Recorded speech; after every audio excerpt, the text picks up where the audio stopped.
little chaotic, but yet at the same time, these folks have a strong faith base, and they're managing as well as anyone could imagine during these times. That's a North Central Florida pastor who's been helping the victims in their time of need after that terrible crash on I-75 yesterday afternoon left 7 dead and 8 hurt. And the Florida Highway Patrol has now identified those killed and injured in the crash. The 7 who lost their lives include 59-year-old Steve Holland of West Palm Beach, 14-year-old Joel Cloud of Marksville, Louisiana, 14-year-old Jeremiah Warren of Marksville, 9-year-old Sierra Bordelon of Marksville, 13-year-old Kara Descant of Marksville, and 10-year-old Brianna Descant of Marksville, and 49-year-old Douglas Bolkema of Albuquerque, New Mexico. 8 people were also injured in that crash. 41-year-old Robin Rattray of Gainesville, 45-year-old Amy Joffrion of Mansoura, Louisiana, 30-year-old Ellie Laborde of Marksville, 14-year-old Noah Joffrion of Mansoura, 11-year-old Chelsea Laborde of Marksville, 8-year-old Trinity Woodward of Hesmer, Louisiana, and 9-year-old Chance Bernard of Hesmer. All have serious injuries. 50-year-old Karen Descant of Marksville is the only person currently in critical condition. And David, we now know that one of the vehicles involved was a church van, and the vehicle was full of children headed to Disney from Louisiana. Disney has since released a statement to TV20 reading, "There are no words to convey the sorrow we feel for those involved in yesterday's tragedy. We extend heartfelt condolences to the families and loved ones impacted by this tragic accident." And as the town of Marksville, Louisiana tries to deal with this tragedy, we've reached out to the district attorney from Marksville, who's been advising multiple family members and friends of the victims. TV20's Landon Harris spoke with him on the phone and now joins us live from the scene of the accident. Landon, why has the district attorney gotten involved?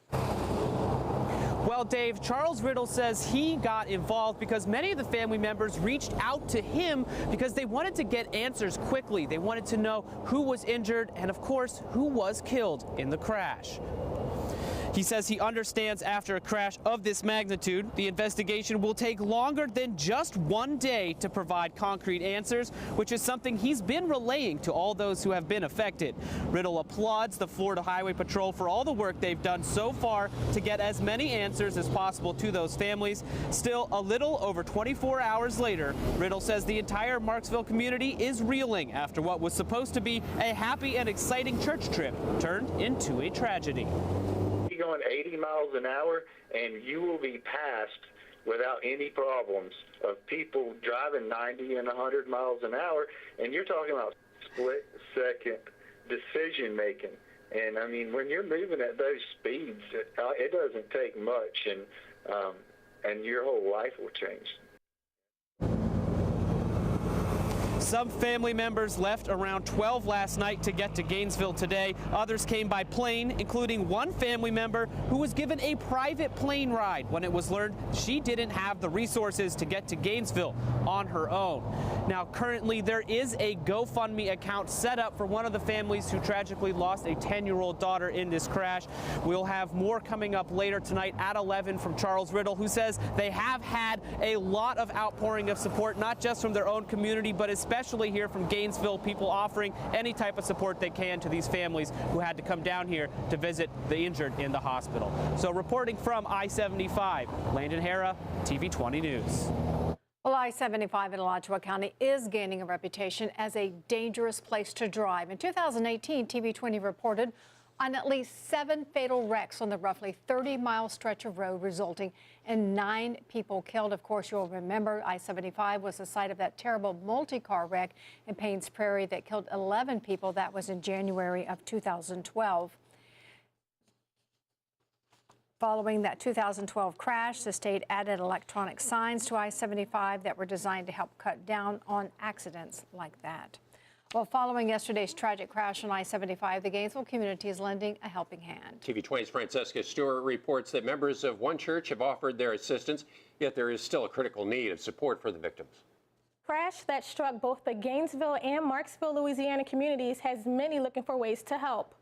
Pastor Jimmy Toney of the Pentecostals of Gainesville was contacted by Pastor Eric Descant of Louisiana United Pentecostal Church, whose family was involved in the crash. Descant asked Toney if he could be with the victims until he was able to arrive to the area. We're going to be helping them by providing them a place to stay, providing them meals, helping them with travel expenses, and just anything that we can do to help out during this time. And Pastor Tony has been with the victims at UF Health Shands Hospital for almost the entire time since the victims were taken there from the scene of the crash. And since the crash, North Central Florida has seen a need for blood donations. Laura Bialek, a Life South Community Blood Center spokesperson, says there's a need for several blood types because some of the crash victims are needing blood transfusions to fight for their lives. Life South supplies 100% of the blood to all the hospitals here in Gainesville. So when you donate blood, you're saving lives from your family, your friends, your coworkers, and your neighbors. Bialek says that UF Health Shands Hospital has reached out asking for the type O negative blood. They say there is a critical need for the universal blood type, but type O positive is also at a critical need. Those interested in donating must meet certain requirements, like having a valid ID, weighing over 110 pounds, and being at least 17 years old. Again, ways you can help the crash victims are to donate to your local Life South Community Blood Center, and the Louisiana District United Pentecostal Church International has set up a fund for donations to help the victims. Francesca Stewart, TV 20 News. And of course, we'll have that information for you set up on our website. Well, coming up next, commissioners in Columbia County have voted on funding from the state. We'll tell you what the money will be used for. And one college president here in North Central Florida is retiring. We'll tell you who next on the TV 20 News at 6.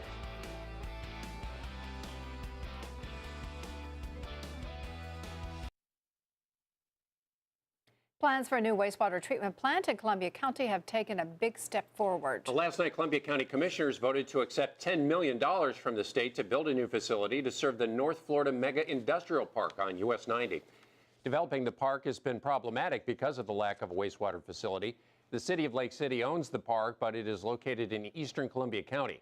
The new wastewater plant will handle 500,000 gallons a day, and construction can begin as early as October. One of North Central Florida's most recognizable leaders is stepping down. Jackson Sasser announced he's retiring as president of Santa Fe College. President Sasser has held the position with the college for more than 17 years. During his tenure, 3 new college locations opened, and in 2016, Santa Fe was named the #1 community college in the nation by the Aspen Institute. Of the 28 colleges in Florida, Santa Fe has the highest number of Bright Future scholars attending. I think the accomplishments of students coming to Santa Fe and then prospering, going directly to a job or transferring to this great university, or maybe coming in and taking one course that opens the door of a job opportunity has been the greatest pleasure. Dr. Sasser's retirement will go into effect February 1st of 2020. We certainly salute him for all We don't that want him he's to done. retire. That's right. All right, weather-wise, we're looking forward to the weekend. It's finally here, Alex. Couldn't get here soon enough. It is, and you know, this couldn't be better timing to get rid of the rain. But for some people, their weekend might be spent cleaning up the damage from today's storms. We're going to talk about that, just show you some photos also. It's coming up right after the break.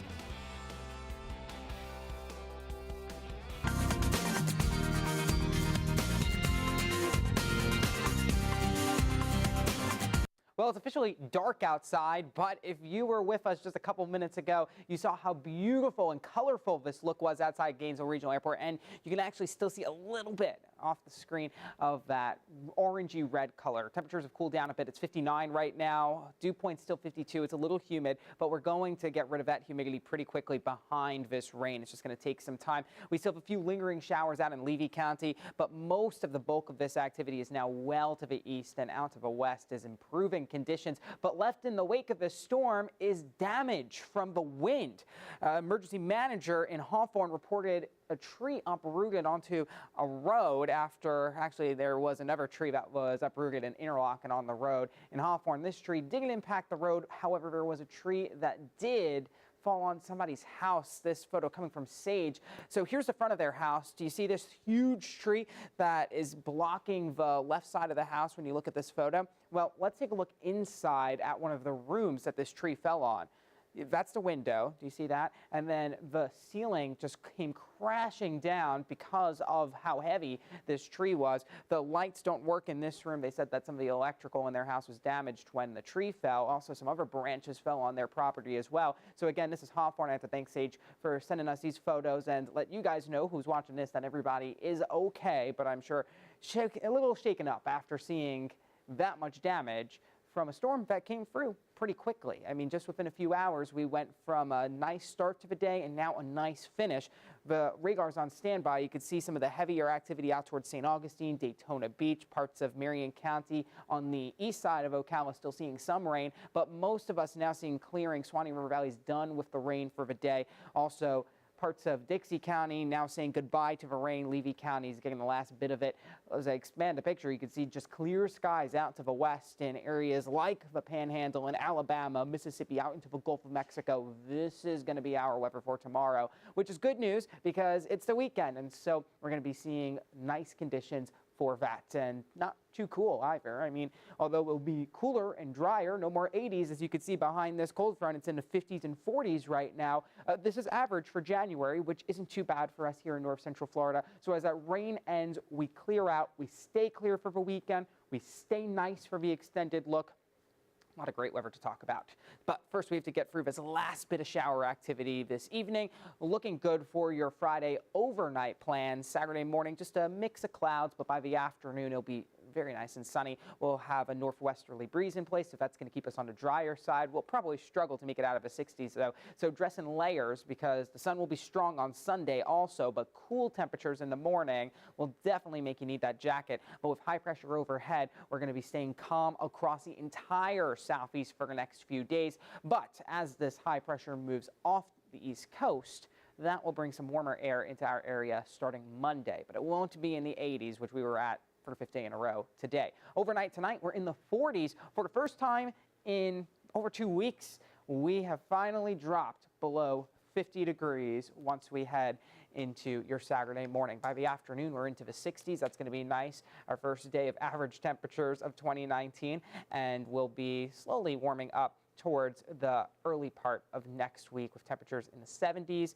and nights comfortable but cool. So open up the window and you're actually good to go. You won't be sweating in the morning time like we have been for the past couple of mornings. Looking at the forecast fact, when was the last time we got really cold with temperatures dropping into the teens in Gainesville? Was it in 2010, 2018, which was last year, or 1965? Well, it wasn't that long ago, but it wasn't last year. It was 2010, although there were some areas of North Central Florida that did drop into the teens in 2018. It was not Gainesville. We were only in the low 20s, despite all of that cold, if you remember. Yes. A very different January than what we're experiencing so far this year. All right, thanks, Alex. You're welcome. Well, at this time, the roadway where I-75 crash took place yesterday has gone back down to just one open lane of traffic. TV 20's Landon Hara joins us live again from I-75 to explain why. Landon? So I'm actually standing right at the end of where all the construction is happening, right where everybody is coming out of that single and double lane. So if you look right now, you can see that there's really just one car at a time coming through. I'd say about half a mile up the road, that's when they're changing it to only 2 lanes. Then about half of that distance, they're changing it to 1, and that's why you only see 1 car coming at a time. Now, about, I would say, 30 feet past me going south, it looks like it's smooth sailing. There's nobody backed up. Everybody's going fine. Northbound, you can see them. They are also going fine. About 30 minutes ago, it got a little bit congested, but I mean, really, there's not too much to talk about out here at this spot. It's really all before this 393 marker. I was in it for a while earlier today. It is very backed up. So if you want to, if you have to take I-75 south, I'd say probably try to go down to around exit 390 to get on, find another way. That's going to be your best bet, or else you will find yourself stuck in some traffic. So once again, right after you're out of that single lane, it's going to be smooth sailing, and north looks smooth sailing as well. Reporting on I-75, Landon Hara, TV 20 News. Conference play set to begin for the Gator men's basketball team. While the Florida women's team took a gut punch loss to begin their SEC schedule, here's TV 20's Kevin Wells. Sure was. We'll talk about what happened in Tuscaloosa, plus a look ahead to the fellas' SEC opener. What needs to go right for the Gators to enhance their tournament chances? That's next.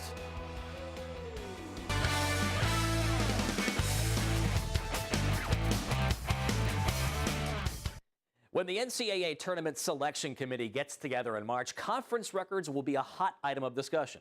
So in that sense, great opportunity ahead for the Florida men. The Gators 8-4 after a seesaw non-league schedule, but tomorrow it's the start of SEC play. Florida hosting South Carolina. Perform well in these 18 games, and the committee might just overlook Florida's deficiencies. There is plenty to be encouraged about, though. The Gators are superb defensively across the board.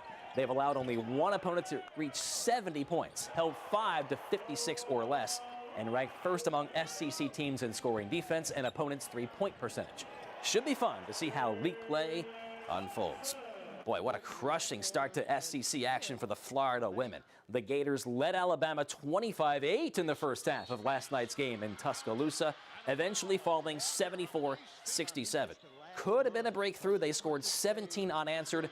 Funda Nakasoglu leading the way with 18 points. But the Crimson Tide taking command with a 36-14 run, keeping the Gators winless on the road. Florida's next game, thankfully at the O'Connell Center, Sunday versus Auburn. Another wave of high school games around north central Florida tonight. We'll have cameras at PK Young, The Rock, Oak Hall, and Chiefland. But folks, it's going to be tough to top last night's Hawthorne thrilling win over Evans, an Orlando powerhouse. Devontae Bowie hitting the game winner with 2 seconds to play, giving the Hornets a 40-37 victory. By the way, that's the top-ranked 1A school defeating the number 6 9A school. Oak Hall is certainly among North Central Florida's elite in lacrosse, and 4 members of the Eagles announced their college destinations together.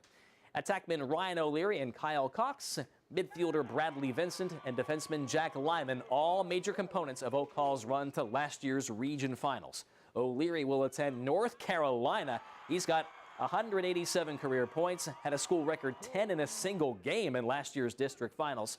Cox is going to Mercer. He tallied 175 career points thus far, including a program record 100 as a junior. Vincent is headed to Rollins College, 33 career goals, 19 assists. And Lyman signs with Hampton-Sydney College in Virginia.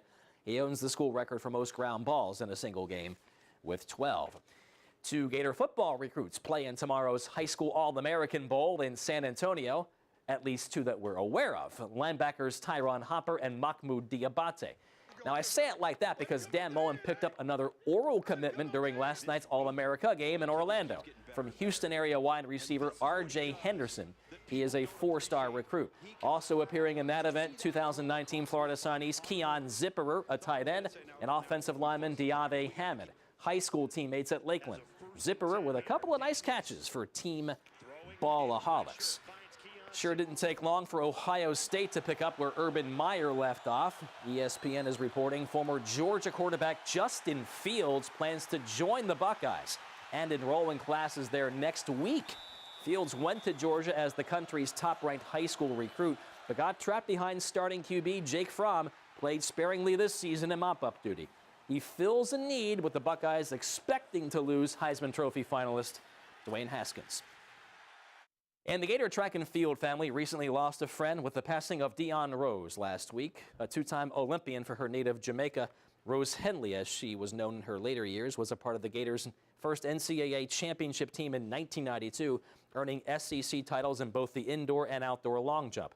Internationally, she primarily competed in the high hurdles, finishing 5th in the 1996 Olympics. She lost her battle with cancer shortly after turning 49. And FloridaGators.com is reporting funeral services for her will be held tomorrow in Myrtle Beach, South Carolina. A Gator great. Yeah, one of the best. All right, thanks, Kevin. Back in a moment.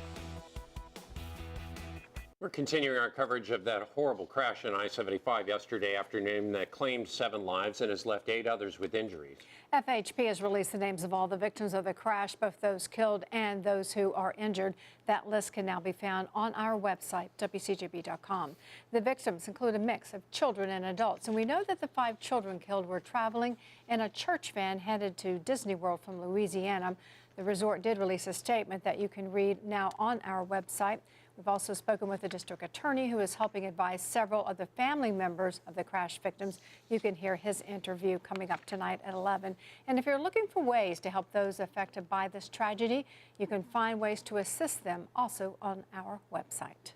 We'll continue our coverage on our social media tonight as well, and we'll be back at 11 with another update. Weather-wise, though, we're headed to the weekend, and we're hoping for some nice weather. Yeah, conditions are improving. We're saying goodbye to the rain, and we can take a look at the future rainfall. As you can see right now, just the last bit of it, temperatures in the 50s and 60s this evening, then dropping into the 50s and 40s overnight for your Saturday morning. But the rain will be long gone by 7 o'clock, which is the time we're looking at right now on the future cast. As you can see, upper 40s for parts of Aswani River Valley, expecting 50s as you head a little bit farther southward. Still much cooler than what we have been used to over the last few mornings. By the afternoon, we'll be back into the 60s with plenty of sunshine, so dress in layers. It'll feel warm under the sun, but in the shade, definitely a big difference compared to where we've been the past couple of days. Then temperatures will gradually start to increase and improve as we head into the beginning of next week, but there's some cool air towards the end of next week. So we're starting to see a little bit more of that winter variation. It's nice to have a change. Absolutely. It feels like winter. Thanks, Alex. Thanks for joining us. ABC's up next. We're back here at 11. We'll see you then. Good night.